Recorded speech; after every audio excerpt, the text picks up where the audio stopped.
Lately, there have been reports of clowns luring people into the woods. It sounds like a bad joke, but for me, it was terrifyingly real.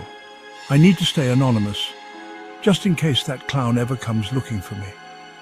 This happened when I was 14 years old, living in a small town in South Carolina with only 130 people.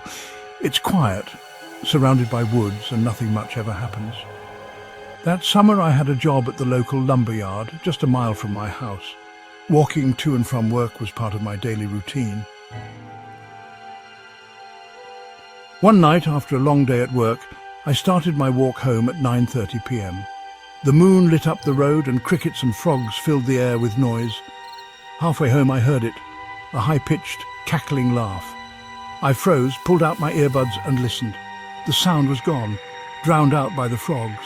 Thinking it was just my imagination, I shook it off and went home. The next day, I left for work as usual. While walking along the road, I noticed something bright red lying in the dirt. It was a clown nose. I picked it up and gave it a squeeze. It squeaked. Laughing, I brought it to work to show my co-workers.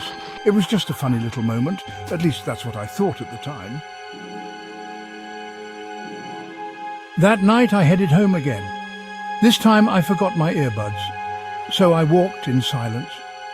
As I approached a hill, I saw something in the road ahead.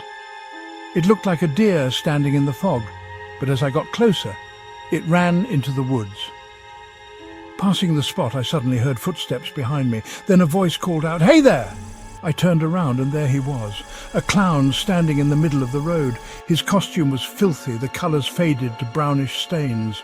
His makeup was smeared and his eyes were black like empty pits. He tilted his head and said, "You have something of mine, I need it back." Then he let out a quiet, unsettling laugh. Panicking, I stammered, "I don't have anything of yours," and started backing away. My house was still a quarter-mile away. The clown's smile widened.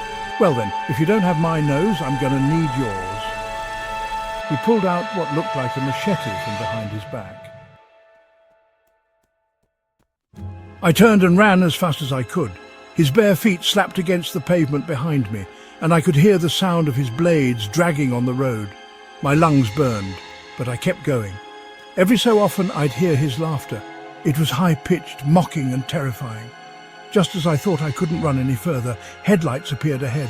A truck came over the hill, its lights cutting through the fog. I waved my arms frantically and the driver stopped.